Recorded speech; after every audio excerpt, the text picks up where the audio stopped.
viajantes. Bem-vinda também. Obrigada por vir partilhar connosco as suas viagens e as suas impressões. Obrigada, Rui. Como sempre, o grande dinamizador destas conversas que fazem as nossas delícias uma vez por mês, na última quarta-feira de cada mês. Portanto, não queria dizer mais nada. Bom ano para todos, a quem ainda não tinha visto até agora. É a primeira conversa deste ano de 2022, que não está a começar muito bem, mas esperemos que melhore rapidamente e que nos leve para um patamar muito mais delicioso e muito mais em que possamos estar muito mais à vontade para conversarmos uns com os outros, para darmos abraços e beijos e essas coisas todas de que nós gostamos. Boa conversa. Obrigada, Rui. Se quiser agora apresentar a Teresa com mais pormenor, eu agradecia. Obrigado, Cristina. Também tenho que vos agradecer a todos, ao Centro Cultural, à Cristina e à magnífica equipa, pragmática, objetiva, rigorosa, pontual. E as conversas existem devido a todos vós, que nos têm dado o apoio, principalmente nestes 2 anos complicados, mas com engenho e arte e com muito cuidado seguiremos em frente e daqui a 2, 3 meses melhores dias virão. E não falo mais, deixo-vos com esta oradora maravilhosa. Eu gosto muito dos oradores todos, mas confesso que tenho uma preferência pela Teresa. Teresa, obrigado. Obrigada. Assim, deixam-me sem jeito. Ora, boa tarde a todos, obrigada por estarem aqui, quem está a ver-nos online também. Mais uma vez, não sei se posso tirar, mais uma vez é um gosto estar aqui convosco e partilhar um bocadinho das minhas experiências, da minha experiência neste caso em terras mexicanas. Era uma pergunta recorrente que amigos, até os meus pais, a minha mãe me faziam: mas como é que tu nunca foste ao México? Nunca foste ao México? Como é que é possível? Porque de facto é um país que há muitas viagens, não é? Organizadas, e é mais ou menos fácil de viajar, de vir, pelo menos à parte da Riviera Maia. Mas eu queria algo mais do que só a parte da Riviera Maia e não encontrava uma viagem que fosse feita à minha medida. Até que finalmente um amigo desafiou-me, o dono de uma agência, e pronto, era pandemia, supostamente, pandemia, mas Dia dos Mortos, ok, é mesmo, vamos nessa. E portanto, dia 22 ou 23 de outubro, lá embarquei eu em direção a Cancún. Isto porquê? Porque eu fui 3 dias antes ou 4, não estava incluído depois no resto da viagem, portanto são, digamos, 2 viagens mais ou menos, que se interligam, e desafiei também um dos viajantes que iria, o José, e fomos então uns dias ali para Cancún, Valladolid e Tulum. Curiosamente, isto é uma dica importante, agora a TAP tem voos diretos de Lisboa a Cancún às quintas, sextas e sábados, o que é ótimo, mesmo que não queiram ficar só naquela zona, porque de Cancún para o resto do país há voos para todo lado, se não forem diretos logo, mas pelo menos há voos internos para todos os pontos do país, o que é uma mais-valia atualmente. E então, como veem ali no mapa, depois de Cancún fui de avião para a Cidade do México, onde encontrei o resto do grupo, éramos 9 no total. Da Cidade do México para Puebla fomos de autocarro, cerca de 2 horas, 2, 3, porque pronto, há trânsito, saída da cidade e tal. Depois de Puebla a Oaxaca, cerca de 4, 5 horas, mais ou menos, aproximadamente, sempre por terra. Depois apanhámos um autocarro noturno de Oaxaca para São Cristóvão de las Casas, cerca de 7, 8 horas, mas à noite, portanto conseguimos dormir, muito confortável. Depois de São Cristóvão de las Casas para Palenque, embora a distância seja curta, tem muitas curvas, muitas lombas, e lá as lombas são senhoras lombas, e é montanha, ainda fomos parando numas cascatas muito agradáveis, e portanto demorámos um bocadinho mais, mas são cerca de 100 km, 130, por aí, se cá nem tanto. E depois de Palenque para Villahermosa, também é relativamente uma viagem curta, fomos novamente de autocarro, e depois apanhamos aí um voo para Guanajuato, que teve paragem na Cidade do México, uma escala. Portanto, foi durante uma tarde mais ou menos para fazermos esse voo, porque indo por terra e seria uma viagem muito longa. De Guanajuato, Guadalajara, novamente de autocarro. E depois voltámos cada qual por aeroportos diferentes, viagens diferentes, cada um voltou para o nosso país. E então vamos começar, só assim muito rapidamente vou-vos só mostrar aqui a igreja o ex-convento de Santo Domingo em Uayama. Fica a cerca de 20 km de Valladolid, é uma pequena pérola, uma aldeiazinha pequeníssima que, pronto, além das casas coloniais, tem realmente este convento, mas que vale a pena ir ver porque é lindíssimo, está fechado. estão a fazer obras de recuperação. Tem uma pequena igreja ao lado que estava aberta, não era assim nada de muito espantoso, mas o edifício em si é lindíssimo e o ambiente é uma vila, uma aldeia muito pacata, vale a pena fazer uma pequena visita porque é um desvio curto. E depois temos então Valladolid, onde só ficámos uma tarde, mas que é uma cidade colonial muito bonita. Tem aqui a igreja de São Gervásio, umas festinhas com muita frequência, penso que não será todos os dias, mas quase, há uma congregação ou dos sapateiros ou dos latoeiros que faz uma festa para o seu santo padroeiro, e então fazem há aquelas bandeirinhas todas, há música, nós apanhámos, já não sei qual era a congregação, mas foi muito engraçado estar lá um bocadinho a assistir à festa. E depois tem um passeio semi-pedonal, passavam alguns carros, que é a Rua dos Frades, que depois vai dar também a um convento, que é muito bonito. Passar ali uns dias, quem quiser fazer só, Riviera Maia, mas queira ter um bocadinho da parte mais colonial, mais interior, é uma cidade que eu aconselho a passar 2 ou 3 dias, que se passa muito bem, muito agradável. E que fica muito perto, 50, 60 km de Chichén Itzá. Que nós fomos ver, pronto, que é aquele deslumbre, realmente é muito bonita a pirâmide, vale a pena ir, pronto, não acho que seja só ir ao México e só ver, é muito redutor, só ver Chichén Itzá, mas de facto é um sítio muito bonito, que está no meio da floresta, os acessos demora cerca de 1h30, talvez 1 hora e meia a ir de Valladolid, apesar de ser perto. A entrada foram cerca de 25 euros, pronto, é um valor que, mas desde que seja para preservar o parque arqueológico, acho que sim.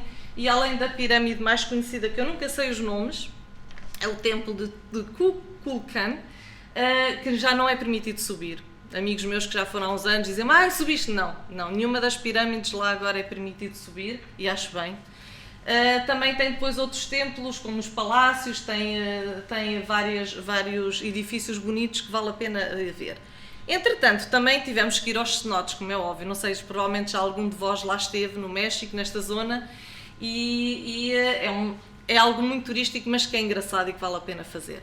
Há os cenotes, como o da esquerda, que se chama Suitã, que é fechado, que tem esta passadeira cerimonial.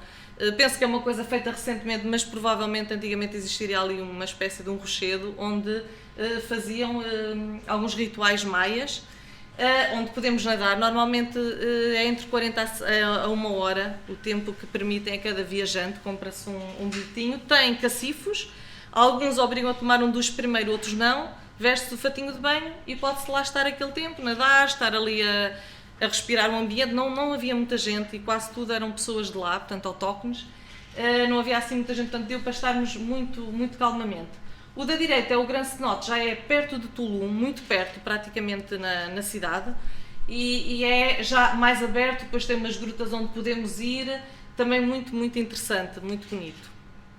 E tem um parque, aquele tinha um parque também com relva, que tinham crianças a brincar, pessoas a apanhar banhos de sol, passa-se ali um bocado. Entretanto, Tulum, que foi a nossa última paragem na parte da Riviera Maia, realmente vale a pena pela cidade portuária, não é? Que já foi uma cidade já do século XIII, XIV construída, foi uma das últimas cidades mais a ser construída, que ainda preserva muitos monumentos e que é bonito, é muito bonito, até porque está ali à beira-mar. Este é o mais conhecido, o El Castillo, não é? Que a imagem da esquerda, que as pessoas conhecem mais, e que tem esta vista deslumbrante para a praia, que agora não se pode lá ir os turistas. Pronto, esta praiazinha está mais protegida, pode-se fazer snorkeling, não fiz, mas pode. Há barcos que naquela zona depois vão ali perto e faz snorkeling, e é muito agradável. Eu tinha que trazer uma iguana, porque de facto iguanas elas quase que caem do céu. Nesta zona, pronto, é uma zona com muito bicharada desta. À parte, se quiserem ir e alugar um carro, nós alugámos um carro e tivemos grandes aventuras, porque de facto há 2 pontos que eu vos quero alertar. Primeiro, ver bem onde é que é a recolha do carro, porque na nossa reserva online dizia que era no aeroporto de Cancún, não era. Nós chegámos às 10 da noite, estava tudo fechado, o sítio estava fechado, o guichê, ninguém nos sabia informar. Por acaso íamos lá dormir, tivemos que ir no dia a seguir buscar o carro já tipo às 10 da manhã. O que é que era suposto? Nós temos telefonado com um número de lá, porque a garagem onde nos entregam o carro fica a cerca de 7 ou 8 km do aeroporto e há um transporte que eles vêm nos buscar até lá, e é lá que se faz o levantamento. Mas isso não estava explicado em nenhum lado, só diziam aeroporto de Cancún. Perdemos uma manhã com isso. E depois, no nosso regresso de Valladolid para Tulum, tivemos um furo, que por acaso foi durante o dia, às 3 da tarde, o calor é abrasador, mas pacífico, foi uma hora boa para ter um furo. Não têm coletes refletores nem nada disso, portanto é preciso ter cuidado porque ficamos assim um bocadinho, a estrada não é que tivesse muito movimento, mas tinha um bocadinho, mas era tudo floresta à volta, só passavam os carros. E quando mudámos o pneu, o pneu subsolente também não tinha ar. Portanto, se vocês alugarem um carro, em qualquer sítio do mundo, vejam os pneus, por favor. Ficámos 5 horas à espera do pronto-socorro, porque ele tinha que vir de Cancún, não podia ser de Valladolid, que era a 5 km. Pronto, portanto, tenham cuidado com isso, porque não estragam umas férias. Não há, é uma história que fica para contar, mas foi um dia que se perdeu um bocadinho em todas estas tropelias. E, entretanto, chegámos à Cidade do México. A Cidade do México é deslumbrante, é fabulosa. É enorme, é aquela cidade que nós vamos com o coraçãozinho um bocadinho apertado porque é uma das cidades mais violentas do mundo, porque eu já vi filmes em que mostravam a fazer coletes, antibalas, que as pessoas às vezes até usavam, e de facto, pronto, tem um índice de criminalidade elevado, é verdade. Mas, tendo os cuidados devidos, sabendo os sítios onde não se deve ir, é uma cidade que eu andei perfeitamente à vontade, não senti qualquer constrangimento. E é uma cidade que foi construída, portanto, pelos espanhóis depois de destruírem a antiga capital azteca, que eu também nunca sei o nome, mas que é Tenochtitlan, e que foi construída sobre o lago Texcoco. Portanto, aquilo é um pantanal, é mais ou menos um pantanal onde está a cidade. E foi construída pelos aztecas em mais ou menos em 1325 e destruída e depois reconstruída sob as ruínas já no século XVI pelos espanhóis. Aqui é o centro, é o coração da cidade, o Zocalo, como chamam, portanto é a Praça Maior. Na América do Sul creio que eles chamam mais a Praça de Armas, aqui é o Zocalo, que é a Praça Maior ou a Praça da Constituição, onde é enorme pela sua extensão, uma das maiores, se não a maior da América Latina, e onde tem edifícios belíssimos, como a Catedral Metropolitana, que nós aqui vimos, que tem um altar de mármore belíssimo e dois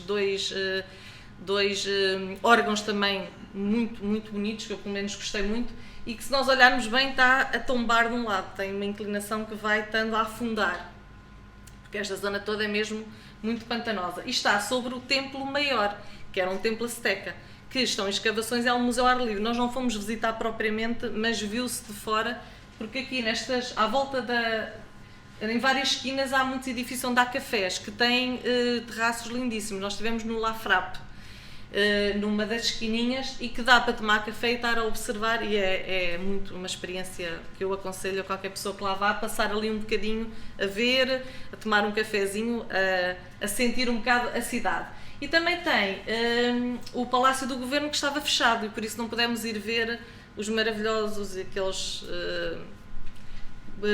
murais do Diego Rivera que são tão conhecidos. Pronto, infelizmente, devido aos Covid e outras coisas que tais, essa parte foi-nos um bocadinho restringida. Pronto, tudo isto é ainda na praça, que realmente é muito bonito. Eu não achei, apesar de tudo, achei que ia ter mais pessoas, não achei assim tanta gente.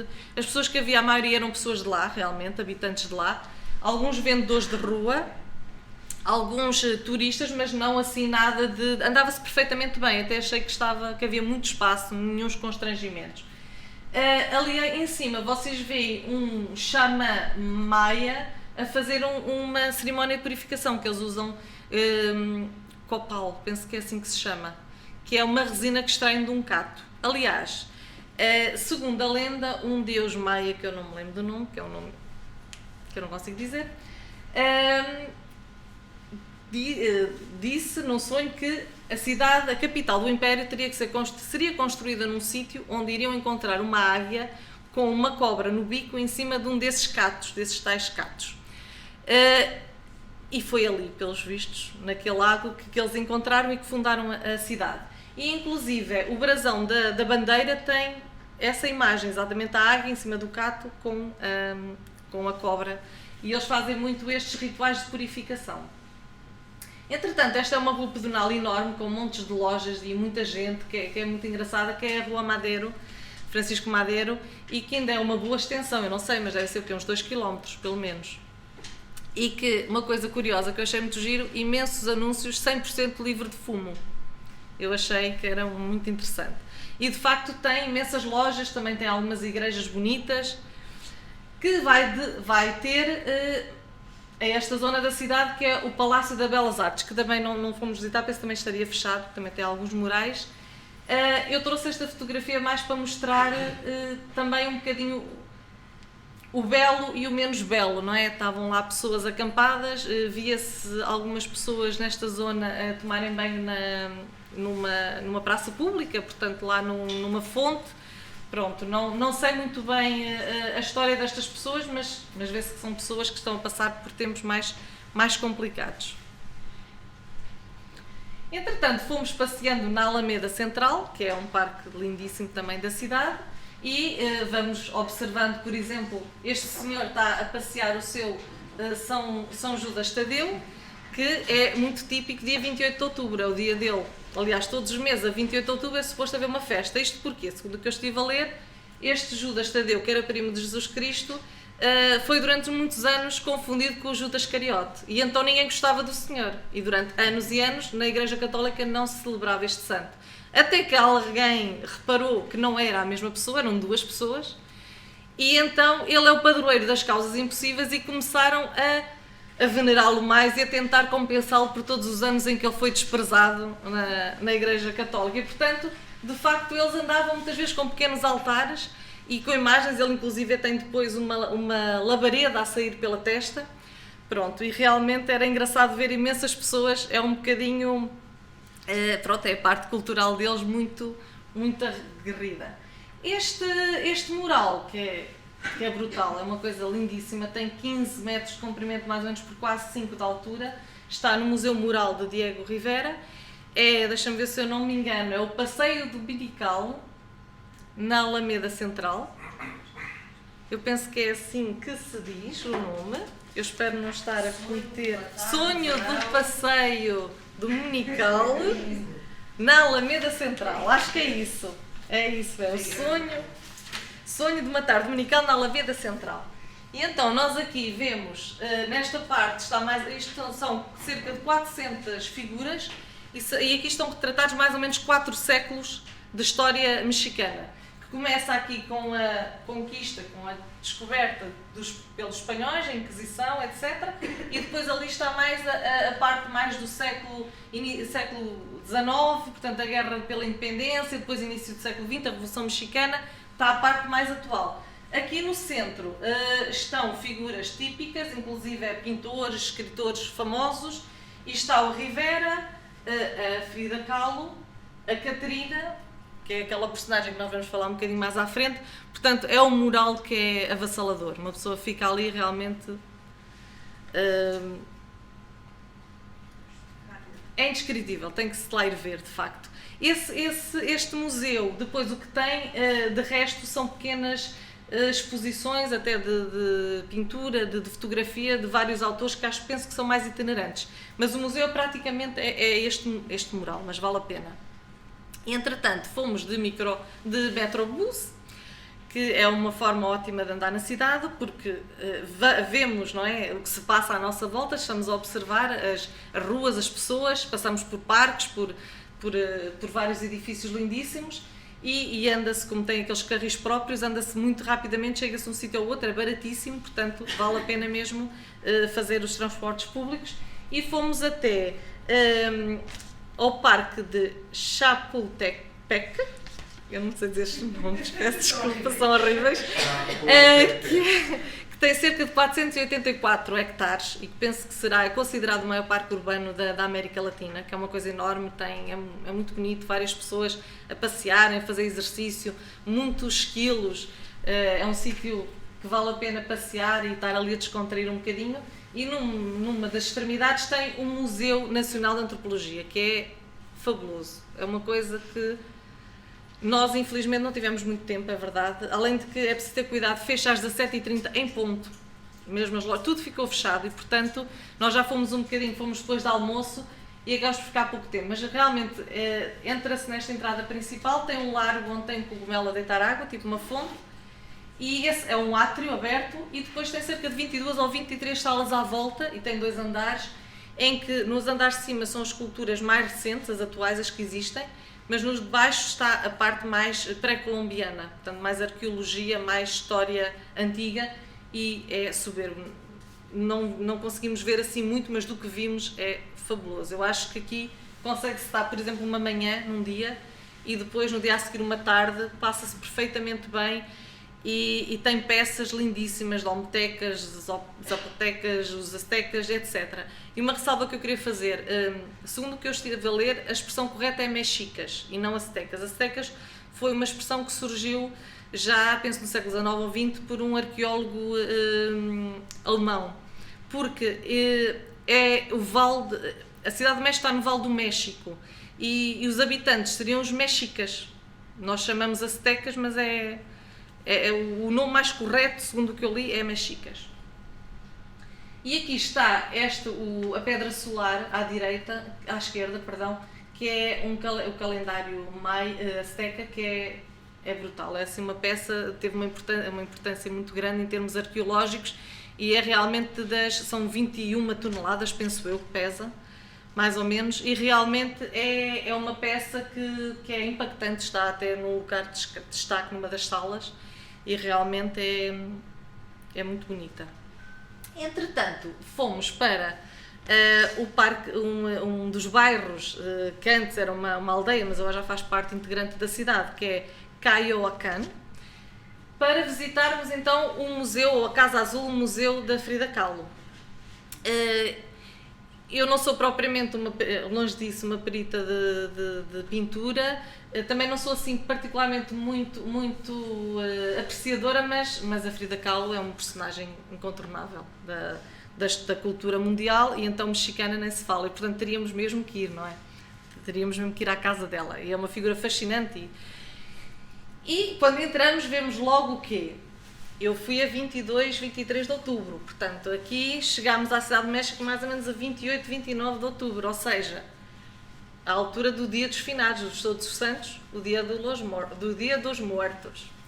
E então eu vou falar um bocadinho mais à frente dessa grande celebração e dessa época fantástica e mágica que eles vivem intensamente, mas aqui já está um cheirinho que é um altar. Neste altar, era o altar que estava na casa da Frida Kahlo, tem várias, portanto vê-se muitas flores, velas, muitas garrafas de cerveja, de tequilha, fruta, fotografias, tem que ter sempre fotografias das pessoas a quem o altar é dedicado, não é? E alguns objetos pessoais. Eu depois à frente já vou explicar um bocadinho mais o que é que isto significa.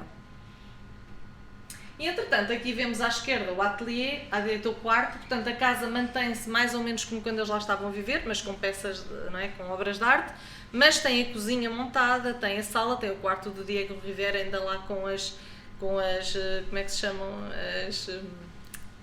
eu estava a falar, aquelas calças que têm peitilho, as jardineiras dele e o chapéu típico dele ainda lá estão pendurados. Pronto, está tudo como se houvesse pessoas a viverem na casa. E depois há algumas salas que realmente é mais exposição de obras, fotografias e pinturas deles e da Frida e de outras pessoas. E tem pátios muito bonitos. Pronto, eu aqui não tenho assim mais nada, porque também não quis cansar com muitas fotografias, mas depois tem um pátio com um jardim muito bonito.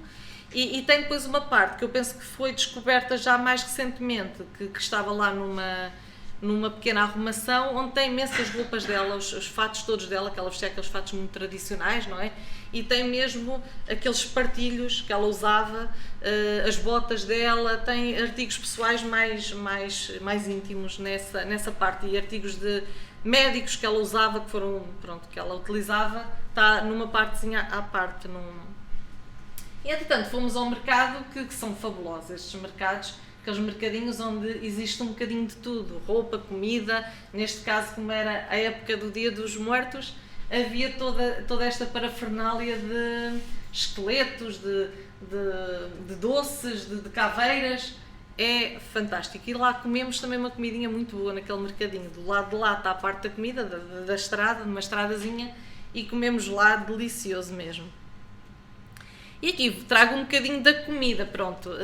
Eu penso que devem, pelo menos têm noção de que a comida mexicana é muito valorizada a nível mundial, não é? E é mesmo património imaterial da humanidade. Eu pessoalmente confesso que não sou muito fã, nem fiquei muito fã, mas realmente, pronto, é uma comida que tem muitos sabores, tem muita cor, muito cheiro, é muito rica. E aqui está ali um mole, está aqui a tequilha, a famosa tequilha, e aqui embaixo está uma coisa deliciosa que alguns viajantes petiscaram, que são os chapolines, não é? Que é nada mais, nada menos que gafanhotos fritos. Pronto, e prestem atenção porque eu pedi um risoto a pensar que era só com cogumelos e tinha lá devia vir descrito, eu não li, tinha os chapolines como upgrade em cima. É proteína. Entretanto, a cerca de 50 km da cidade do México, demora entre 1 a 2 horas, dependendo do trânsito, temos Teotihuacan, que é um complexo arqueológico também fascinante e uma coisa enorme que nem toda a gente sabe que existe. Mas, de facto, a origem, não se sabe quem foram os primeiros habitantes que construíram a primeira vez aquela cidade, mas, entretanto, os mexicas tomaram posse do sítio e construíram, com certeza, eles também uma parte deles, e ficou uma cidade fabulosa que, na altura, século I, II, III depois de Cristo, era uma das, se calhar, mais importantes do Império. Aqui à esquerda temos a pirâmide da Lua, depois, que aqui não se vê, mas tem uma pedra de sacrifício que realmente é original, dizem que será mesmo original, que tem um orifíciozinho onde eles punham o coração, quando faziam sacrifícios das pessoas, eles depois punham lá o coração da pessoa nesse nichozinho. À direita, vocês veem, é a Calçada dos Mortos, penso que é assim que se diz, tem cerca de 4 km de extensão, e que ali mais, não é meio, um bocadinho se calhar mais perto da pirâmide aqui da Lua, mas temos ali a pirâmide do Sol. Pronto, também não se pode subir. Eu vi algumas imagens de antigamente que as pessoas subiam lá, mas agora não se pode subir lá. Portanto, mas o que também nos interessa é realmente sentir e ver e observar e viver o momento e sentir as coisas, não precisamos propriamente também estar em cima das coisas e para apreciarmos, muito pelo contrário. Entretanto, fomos para Puebla. Puebla, confesso que eu nem sabia que existia e gostei imenso. Acho que é uma cidadezinha, parece pequenina, mas não, é muito grande. Depois é para aí a 4ª cidade em termos de área metropolitana maior do México. Tem cerca de 2 milhões e tal de habitantes, mas o centro é muito acolhedor e quase parecia assim uma vilazinha, que tem à esquerda esta praça lindíssima, onde já havia muito, era para aí dia 29 ou 30 de outubro, portanto já havia imensas coisas do Dia dos Mortos, muita gente vestida a rigor, muita animação, muitas crianças.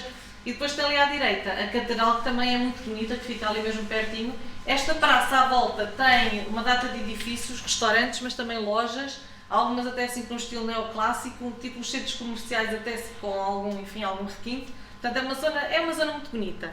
Mais para trás, depois tem umas ruínas fantásticas, onde há a Rua dos Doces, há o bairro dos artistas, onde há muito artesanato, onde havia muitas pessoas a venderem pinturas, livros, peças de artesanato mesmo, típico de lá, e que ainda nos perdemos, eu pelo menos perdi-me e ainda marquei lá uma data de coisinhas. Inclusive, um vestido típico, porque sim, nós resolvemos que em Roma ser-se romano, neste caso no México ser-se mexicano, um vestidinho típico e uns sapatinhos bordados e tudo, que se desfizeram porque são de cartão por dentro, mas ainda os tenho, ainda os trouxe, ainda usei de calçar cá. Eu gosto muito desta fotografia porque era mesmo uma praceta e tinha esta moldura, eu acho que ficou muito engraçada. E entretanto, as pessoas realmente vestem-se a rigor. Esta menina, por exemplo, pronto, está ali à espera que lhe dê uma moeda, tudo bem, mas está vestida de Catarina assim de uma forma. A maior parte das pessoas fazem o mesmo só por diversão. Era imensa gente. Houve uma altura em que eu olhava e só via pessoas, à minha volta só via pessoas. E como eu me perdi um bocadinho do resto das pessoas a fazer compras, tinha ali uma horinha e resolvi, o que é que eu vou fazer nesta horinha? Vou fazer uma pintura. E então resolvi fazer a pintura da Catarina. Isto demorou cerca de 30 a 40 minutos a ser feita. Não achei nada cara, foram cerca de 5 euros, nem tanto. Uma menina que estava, eram 6 da tarde, uma menina que estava lá com um banquinho, uma pessoa escolhe, há um menu de pinturas, uma pessoa escolhe a que quer, ela diz o preço, o tempo mais demora e sentamos. Confesso que quando me estava a fazer os dentes eu pensei, este pincel já esteve aí numas 50 bocas hoje, não escapo do Covid. Mas aparentemente o bicho, pelo menos lá, não me pegou.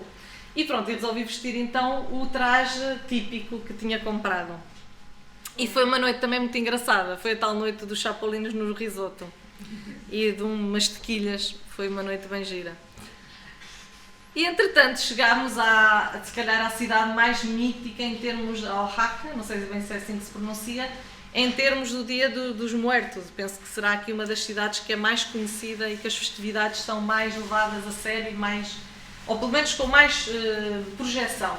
Esta Catedral é muito bonita, também está numa praça muito bonita, o interior também é muito bonito, com altares muito decorados com flores, com velas, há sempre aquela mistura entre o religioso mais tradicional, não é? O catolicismo ou o cristianismo, e depois aquele misticismo todo pré-hispânico que torna as coisas ainda mais fascinantes, que dá mais luz, mais vida às coisas. E aqui, então, há casas e estava tudo enfeitado. Pronto, nós passámos lá 2 dias e meio, mais ou menos, em que uma pessoa se perdia naquelas ruas, a passear, a ver, a ir parando nos cafezinhos. E é fascinante, a experiência, pronto, tudo muito enfeitado, muito enfeitado. E agora então, se calhar vou aproveitar para falar um bocadinho do Dia dos Muertos. Segundo o que eu estive a pesquisar, há cerca de 3.000 anos já os povos, os mexicas e mais povos pré-hispânicos festejavam, só que normalmente era o mês de agosto. E eles faziam muitos sacrifícios humanos para aplacar a ira dos deuses, e havia a deusa da morte, que era a Dama Morte, que era a mulher de um dos deuses mais importantes da mitologia deles, que seria até a que presidia essas cerimónias. Entretanto, com a chegada dos espanhóis, teve que haver aqui uns ajustes para conseguir conciliar essa parte pagã com a parte, pronto, mais católica, mais cristã. E então transferiram as festividades para a zona fins de outubro, inícios de novembro, que calhava ali com o Dia de Todos os Santos, não é? Uma festividade já do calendário religioso.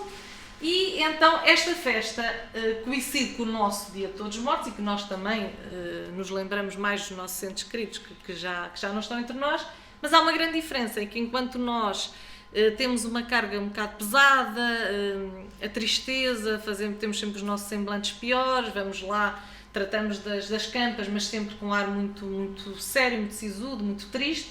Aqui não, eles aqui estão a festejar a vida, a memória dos que já foram.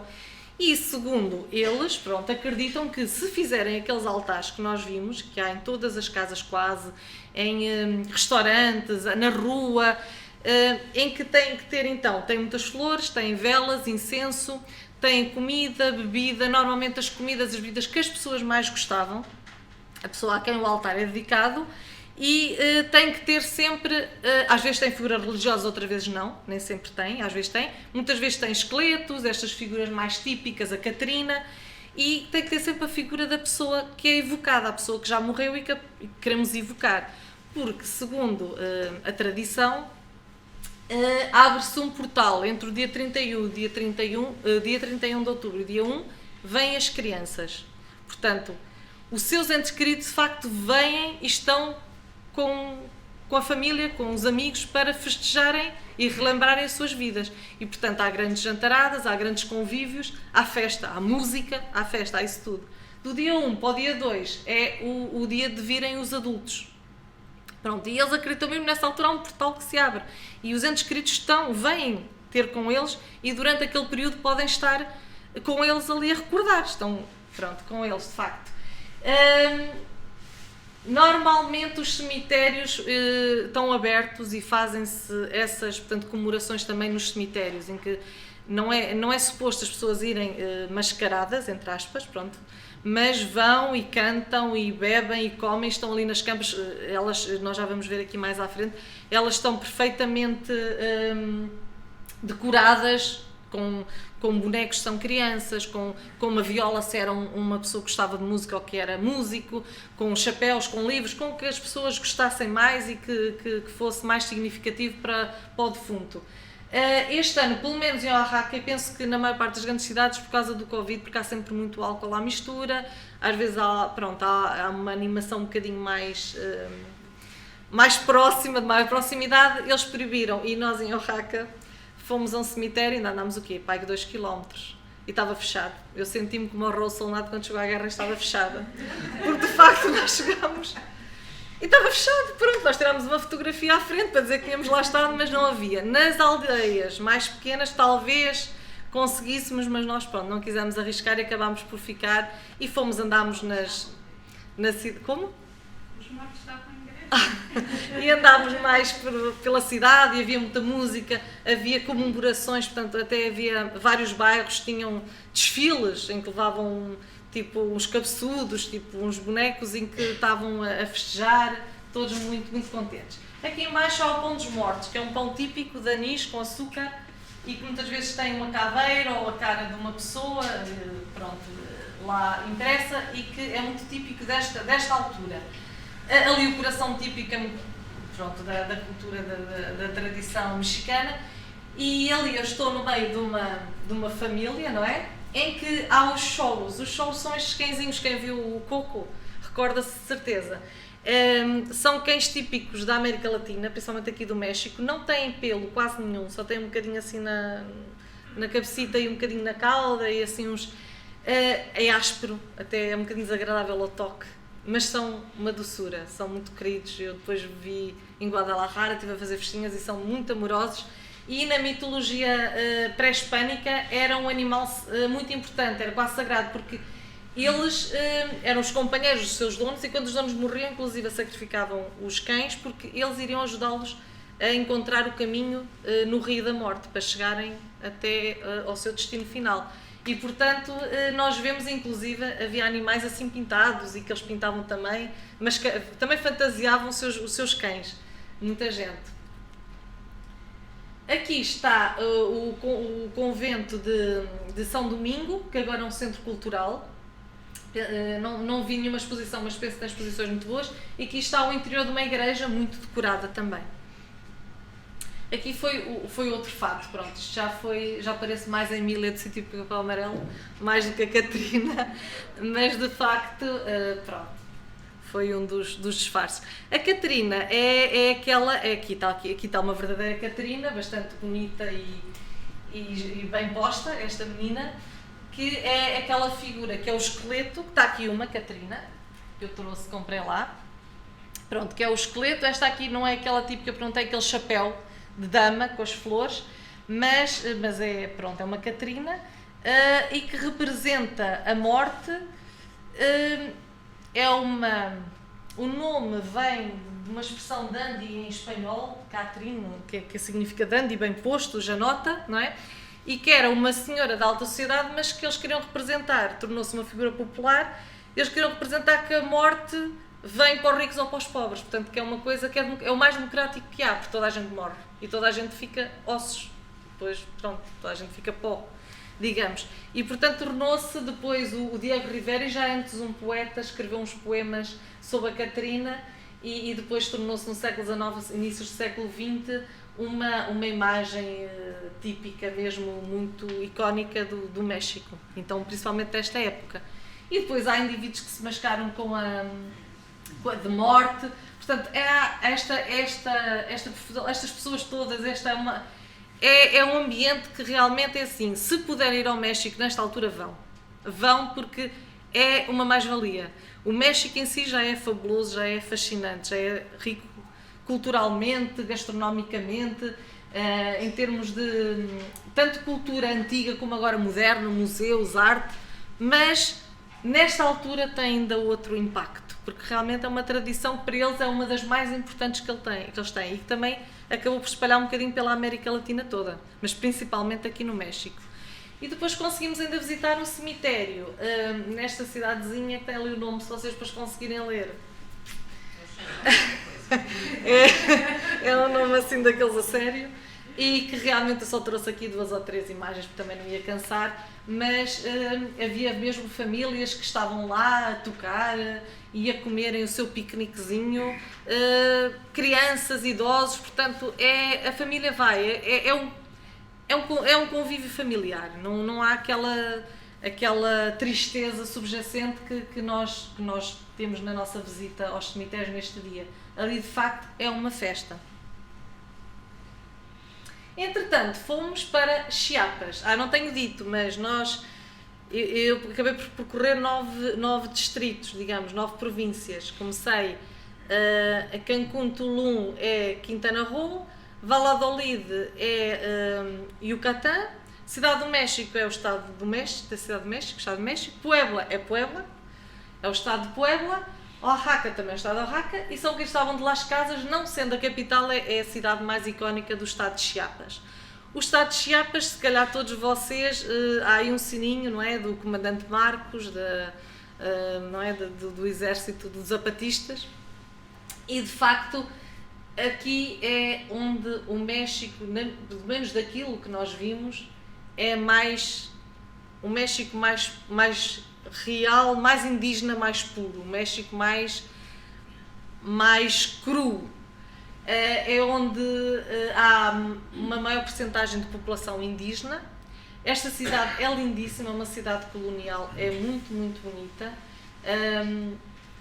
Tem a Catedral de São Cristóvão. Infelizmente houve um terremoto que teve consequências um bocado devastadoras nesta zona e que em 2017 e que as estruturas das igrejas e dos principais edifícios ficaram um bocado abalados, portanto ainda estão em manutenção e não nos permitiam a visita ao interior dos edifícios, só dava para ver por fora, mas é lindíssima. Mas aqui existem à volta imensas comunidades indígenas que vêm vender os seus produtos, vêm buscar, há vários subsídios que o Estado acaba por dar a estas pessoas para as ajudar um bocado mais na integração e que vêm buscar, portanto havia filas mesmo nos bancos, portanto é uma cidade que tem muitas pessoas de etnias que trazem as suas roupas típicas, trazem os seus produtos para vender e acaba por ser uma mostra etnográfica muito interessante. E as suas ruas são lindíssimas, nós passeamos e há imensos mercadinhos, imensas lojas e é uma cidade que vale a pena estar descontraída a passear. A própria cidade é um museu a céu aberto e é das cidades que eu achei mais bonitas. Esta é a Calhe Real de Guadalupe, que é uma cidade, é uma rua acima de tudo pedonal, onde há imensas lojas, imensos restaurantes, que depois vai dar, portanto, daqui da Catedral, é uma extremidade, e depois vai-se por esta ruazinha e vai-se ter a uma igreja que está no morrozinho, que tem uma escadaria, que é a Igreja de Guadalupe, que também é muito bonita e tem-se uma vista muito, muito bonita e bastante abrangente da cidade, daquela parte da cidade. Uma coisa engraçada que eu achei é que existem imensos restaurantes vegan, existem imensos agora aquele conceito do vintage, lojinhas vintage, o hippie chic, existe, e havia lá muitos hippies, não é? A vender nas lojinhas e que parece que é engraçado porque é assim um bocadinho mais tradicional, o mais genuíno e depois também com esta parte que é genuína mas que já é assim um bocadinho mais sofisticada e mais fabricada, digamos. Mas havia imensos. Pronto, isto são edifícios, é muito bonito. Entretanto, fomos até São Juan de Chamula, que é um departamento, porque depois aqui em Chiapas, pelo que eu me apercebi, existem vários departamentos, várias aldeias e depois à volta uma área de influência dessas aldeias que são um bocadinho um estado dentro de um estado. Nós passámos por não era portões fechados, mas passámos por uma porta onde eles podem ou não recusar a nossa entrada, porque são zonas em que são muito tradicionais, as pessoas vivem ainda muito com as suas tradições, algumas pessoas até nem falam espanhol, só falam, já é poucas, mas só falam o seu idioma, que são acima de tudo da etnia de Tzotzil, e que, apesar de estarem num estado que é o México, eles têm as suas próprias leis e têm as suas mesmo em termos de, portanto, eles fazem tribunais, os dois piores crimes que eles podem cometer é roubo e violação. E, portanto, eles, penso que era ao domingo, havia mesmo um tribunal, pode haver um tribunal com pessoas de lá, anciãos, pessoas que que têm as suas próprias regras. E, portanto, é um sítio onde nós entramos. É assim, aqui quando de Jamula, eu confesso que não me senti insegura, longe disso, mas não era bem hostilidade, mas há uma desconfiança. As pessoas, acho que olhavam para nós sempre com alguma distância. Não eram propriamente muito afáveis, permitiram-nos visitar, não houve nenhum problema, mas de facto eu não senti aquela hospitalidade, aquela vontade de nos receber assim de braços abertos. Isto é uma roupa típica.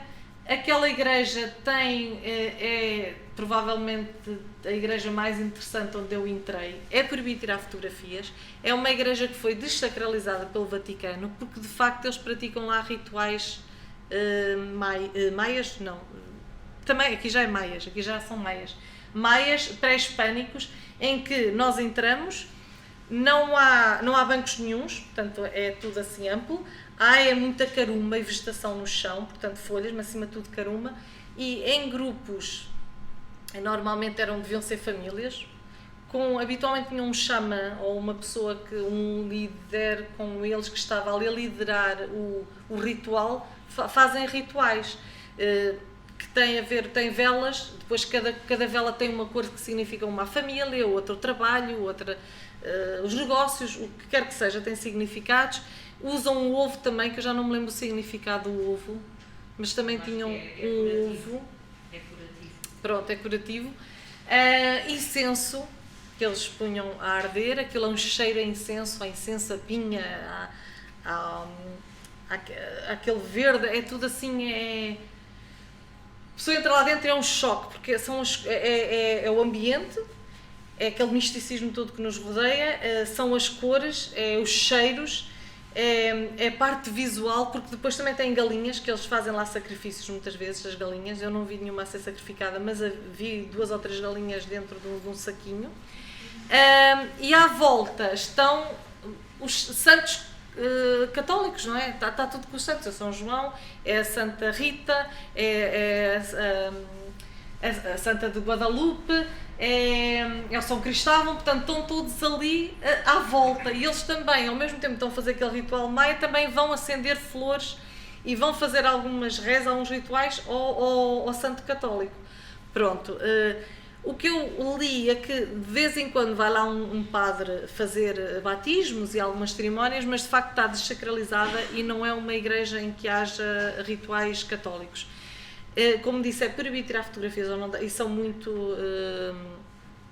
há relatos de turistas que tiraram e que, enfim, eles foram um bocadinho agressivos, portanto tem que se respeitar e deve-se respeitar, porque é o sítio deles, são as tradições deles, e portanto nós temos mais é que estar lá, aproveitar, observar, usufruir, mas respeitando o que as pessoas, as regras que existem. E portanto foi um dos sítios mais místicos onde já estive, que realmente é assim um ponto alto também de uma viagem ao México, é visitar este povo, este povoado e acima de tudo esta igreja. Isto estava num largo onde costumam fazer um mercadinho. Entretanto, nós também já tínhamos estado numa casa onde havia um santo, onde um mordomo, portanto está ali, também não podemos tirar fotografias, mas onde estão também acendem velas, também ardem incenso, fazem umas rezas, onde estão ali a venerar, mas isso já eram imagens católicas, mas sempre com uma roupagem indígena, sempre uma roupagem muito indígena, e onde eles nos ofereceram poche, que é a bebida típica aqui desta zona, mais das Chiapas, que é uma destilação de milho. Aquilo acho que mata o Covid, certeza. Nós provámos um bocadinho. Entretanto, este é o cemitério de Chamula. pronto, que já não tem nada a ver com aqueles cemitérios que nós estamos habituados, portanto, as campas têm, portanto, é terra, tem este altinho, tem muita caruma, muitas flores. Isto imagino que estejam 4 pessoas sepultadas, devem ser da mesma família, imagino eu, não sei, aquela igreja está desativada por dentro, portanto não tem telhado, só tinha 2 ou 3 crucifixos, depois pronto, era assim um cemitério muito ecológico. E, entretanto, também visitámos outro povo que fica ali pertinho, talvez a uns 15 km, 10, 15 km, que é Zinacantã. Este povo, curiosamente, é muito perto, também são tziles, mas já achei que eram mais descontraídos, eram pessoas um bocadinho mais afáveis, as próprias roupas são muito mais coloridas, mais bordados. Esta cidadezinha ou esta vila é conhecida por artesanato e por flores, eles cultivam e vendem muitas flores. É uma zona que é muito conhecida por isso. E aqui nós tivemos uma casa de família, onde estivemos a ver a fazerem as tortilhas, o pão deles, e depois comemos lá um ótimo almoço muito típico. Eu tenho uma fotografia depois noutro sítio que vão ver. E onde vimos também uma senhora a fazer a tecelagem típica, e onde depois nós íamos com um guia de lá e o senhor explicou-nos as roupas, os trajes, como é que se vestiam, e onde, como não podia deixar de ser, algumas pessoas me marcaram umas coisinhas. Entretanto, Chiapas é onde começa a floresta chuvosa tropical, que depois se vai prolongar pela Guatemala, pelo Yucatán, Guatemala, Belize, El Salvador, portanto, era no fundo o ecossistema dos Baias, pronto. E um bocadinho mais para sul, portanto, que eu já expliquei que fizemos aquela viagem, que tivemos várias paragens, chegamos então a Palenque. Palenque é um sítio arqueológico brutal também, que não é muito conhecido, quase ninguém que vai ao México, se calhar vai, ou pouca gente irá visitá-lo, e acho que as pessoas normalmente não ouvem falar, mas está cerca, eu li num sítio 2%, noutros 10% apenas que estão escavados, portanto que estão descobertos, o resto está tudo ainda na floresta, completamente sabe-se que existe, provavelmente as pessoas de lá até conhecem alguns, mas está tudo tapado ainda e tudo muito virgem. Mas este é o templo das inscrições, é um templo em que é muito importante porque, além de terem lá encontrado a tumba do que acreditam ser um dos reis maias mais importantes, eu não sei se diz reis, pronto, um dos líderes maias mais importantes, que foi o Pacal, que foi extremamente importante para a cultura maia. Também encontraram lá alguns hieroglifos maias que os ajudaram a fazer depois a descodificação de muitas inscrições que têm encontrado em monumentos. E inclusive aqui vê-se um exemplo à direita, porque ainda tem muitas, eu penso que é mesmo o Pacal que representa, ou eles acham que será o tal Pacal, e ainda há muitas inscrições bastante bem preservadas nestes templos, portanto são muito bonitos, vale mesmo a pena lá ir, e depois a envolvência também é toda aquela floresta tropical, e portanto é um sítio que quem gosta de arqueologia, de história, vale a pena ir. E entretanto fizemos a que a nossa querida líder chamou de paragem técnica em Villahermosa, porque é uma cidade que já fica no Golfo do México, a província de Tabasco, se não me engano, Tabasco, é a capital, é um centro onde existe, portanto, muita indústria, um centro também com alguma importância em termos financeiro, e existe ali muito petróleo do Golfo do México, portanto é acima de tudo uma cidade um bocado mais, não tem uma parte histórica, e também tem um centro histórico bonito, nós não visitámos, vimos imagens, mas não é aquela cidade mais agradável para se passear, ou pelo menos quando se tem poucos dias para se conhecer, mas para apanharmos um voo deu jeito de ir lá, e foi giro porque acabámos por passar uma manhã muito engraçada neste museu, que é o Museu de La Venta, que também tem um zoológico acoplado, que eu pessoalmente não apreciei muito, porque pronto, os bichinhos estavam um bocadinho em stress, mas enfim. Mas tem depois esta parte em que tem as cabeças olmecas, que segundo parece foram o primeiro povo a habitar, portanto a colonizar esta zona, portanto, da América Latina, esta zona da Mesoamérica, teriam sido o povo mais primitivo. Portanto, estas cabeças terão cerca de 3.000 anos também, 2.000 e tal, 3.000 anos, algumas destas cabeças. E estão muito bem preservadas algumas delas. E, portanto, é muito interessante, nesse ponto de vista, é bastante interessante. E entretanto apanhámos o tal voo, com uma paragem técnica na Cidade do México, e depois apanhámos o outro tal voo, porque isto de ser viajante é muito cansativo. Eu não sei se vos disse já, mas isto cansa muito. Ai, às vezes cansa um bocadinho. E chegámos a Guanajuato, que é a capital do estado com o mesmo nome e que para mim foi a cereja no topo do bolo. Fascinou-me, eu não fazia ideia de que este sítio existia. Eu nunca tinha ouvido falar disto e nem sabia o que é que havia de esperar. E é uma cidade lindíssima, lindíssima mesmo, uma cidade com um glamour fabuloso. Ela foi construída, já existiam muitos povoados. A maior parte das outras cidades foram construídas de base, digamos, pelos espanhóis, mas esta já havia povoados importantes ali à volta, até porque é uma zona de mineração muito importante de prata e de ouro. Agora é só mais prata, mas também já foi de ouro. E, portanto, já tinham, havia aqui povos já com bastante importância em termos históricos. Esta catedral é muito bonita, é a catedral deles, da cidade. Estavam a transportar este altar de um sítio para o outro, não percebi muito bem se era só mesmo o transporte, porque não havia propriamente uma precisão, mas achei interessante a fotografia. E nós perdemos lá 2 ou 3 dias nestas ruazinhas, nestas quelhas, que são fabulosas mesmo. E depois, isto tem uma coisa engraçada porque é uma cidade que tem montes de pracinhas lindíssimas, onde uma pessoa fica ali tempos perdido a observar as cores das casas, a arquitetura, a ver as pessoas a passarem, os mercadinhos. E depois tem uma cidade universitária muito importante, uma universidade muito importante, que é aqui à esquerda. Ali à direita tem um teatro Juárez, também é muito bonito, por fora é lindíssimo. Mas à esquerda tem a universidade e eles têm realmente uma vida quase parece um bocadinho Coimbra. Nós vemos imensos estudantes trajados, com os trajes que nós, muito semelhantes aos trajes ali de Salamanca, Valladolid, portanto, dos nossos aqui vizinhos espanhóis, não é? Porque, enfim, foram eles que colonizaram estes países.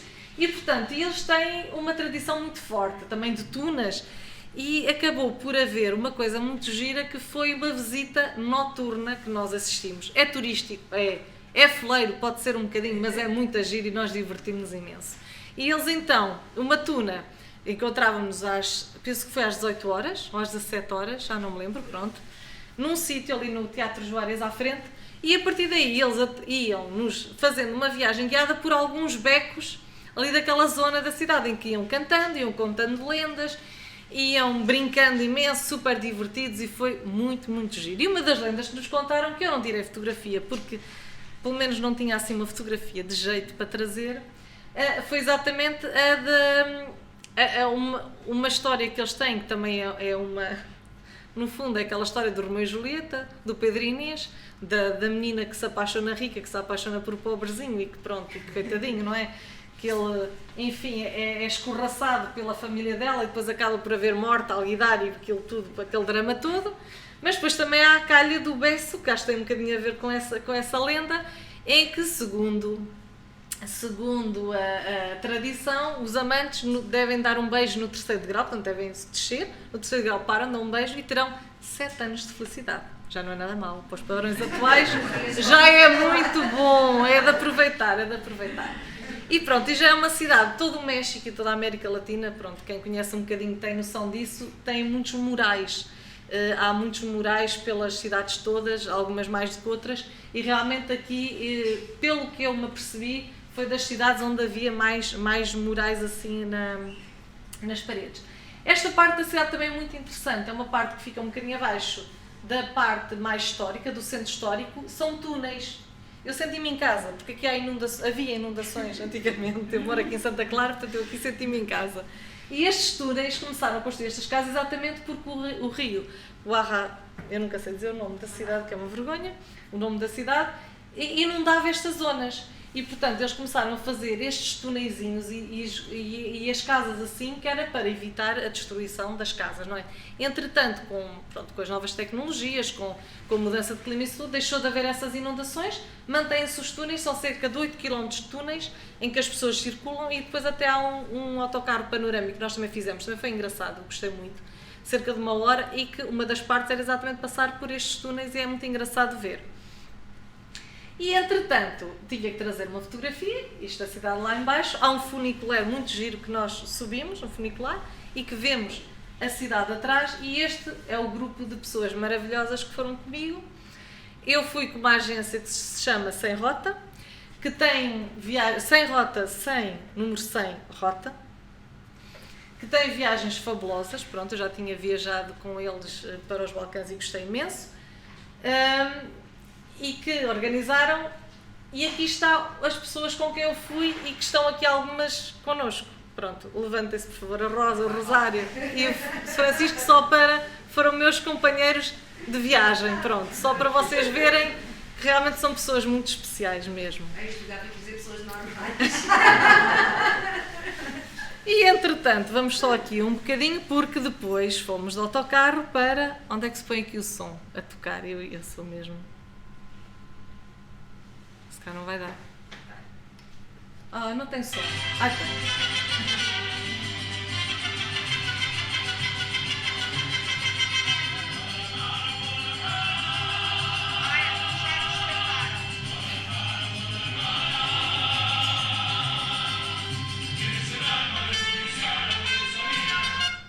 Pronto, Guadalajara é a terra dos mariachis e da tequila. Para quem não sabe, portanto, tínhamos que ver um espetáculo de mariachi. E foi muito giro porque, de facto, é uma coisa, é animado. Portanto, os mariachis surgiram, penso, no século XVIII e foi naquelas, portanto, eram trabalhadores do campo, indígenas e mestiços, e não só, que juntaram um bocadinho de sonoridades da Europa com sonoridades mais indígenas, e acabaram por inventar ou construir este tipo de música, que eu acho muito engraçado, acho muito, muito animado, a mim recorda-me logo, transporta-me logo realmente para o México.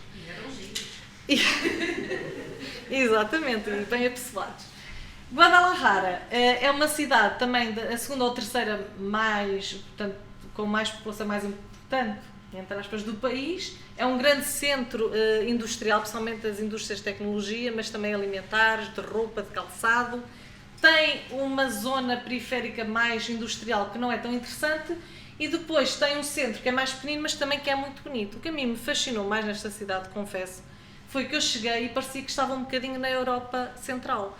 Porque estas igrejas a mim faz-me lembrar um bocadinho aquele românico gótico que existe muito, não tem tanto a ver, foi o que eu vi de arquitetura mais diferente de todo o resto que eu tinha visto. Que as outras igrejas são mais coloniais, mais coloridas, estas parecem mais Áustria, Alemanha, não sei se vocês concordam, mas foi o que eu senti. E inclusive esta parte da cidade, estas igrejas têm também muito de neoclássico, eu achei engraçado porque realmente não estava à espera. E é uma cidade também muito bonita. Andámos a passear lá pelas ruazinhas, pelos mercados, onde era giro porque as bancas diziam mesmo: isto é desinfetado de vez em quando, Covid-free, e muda as suas máscaras de vez em quando, lava as suas mãozinhas, havia imensas coisas dessas. E até uma das nossas viajantes, a Filipa, foi pedida em casamento por um mariachi. E ela quase que lá ia ficando, mas depois não lhe dava muito jeito. Mas esta era uma escultura muito engraçada, não nos fartámos de brincar. Aqui este monumento, eu penso que tem um bocadinho da história, fez-me lembrar o nosso monumento dos padrões lá em Lisboa, que tem um bocadinho da história, penso eu, que da chegada, pronto, dos espanhóis lá, portanto, à cidade, e provavelmente um bocadinho da história da cidade. Tem ali o índio também, que faz parte da história, que eram as pessoas originalmente, portanto, os habitantes originais autóctones. Aqui cá está um teatro, que é o mesmo, não é? Um estilo clássico. Os coretos, também havia muitos coretos, muitos jardins, muito, muito interessante. Depois aqui também havia imensos murais, que gostei muito, muito giro. Ali os Pássaros de Hitchcock, aqui a Frida Kahlo. Tinha muitos sítios, gostei muito, esta parte era muito bonita. E finalmente tínhamos que ir a uma quintazinha, a uma fábrica de tequila, não é? Eu tenho aqui, trouxe a garrafinha. Se fosse no pré-Covid, nós bebíamos um bocadinho, não é? Porque noutras edições, noutras conversas, eu trazia e chazinho e pronto. Mas fica aqui, pelo menos, uma garrafa de tequila, que é feita do agave, de um cato que é o agave azul. Pronto, há o mescal e a tequila. Eu esqueci de falar. No mescal até a Oaxaca é mais tradicional o mescal. O mescal é a primeira destilação, é o mais puro. E depois, com mais 2 ou 3 destilações, é que surge a tequila, que normalmente tem 30, 40 graus, portanto, alcoolemia. E pronto, que é aquela bebida agradável de se fazer uns brindes e uns shotzinhos e aqui nós tivemos a explicarem-nos todo o processo de fabrico, não é? Da destilação, aqui ali as cubas onde eles guardam, explicaram-nos e depois também tivemos o prazer de degustar. Eu confesso que não tínhamos almoçado e foram 4 ou 5 shots. Eu adormeci no caminho para o hotel. E aqui está então a plantação de agave, que são assim imensas. O agave, não só este, mas há outros tipos de cactos, também são usados para fazer, por exemplo, roupa, para alimentação, que eu não gostava nada, confesso, mas eles grelham ou usam muito na culinária e, portanto, o cato acaba por ser uma planta com uma riqueza não só ecológica, não é? de parte, mas também económica muito grande. E é assim que eu acabo com um abraço e agora só tenho aqui mais uma coisinha para vos mostrar, a alaia de quê? A alaia de mimo, que é isto. Espero que gostem, que é um resumo, digamos.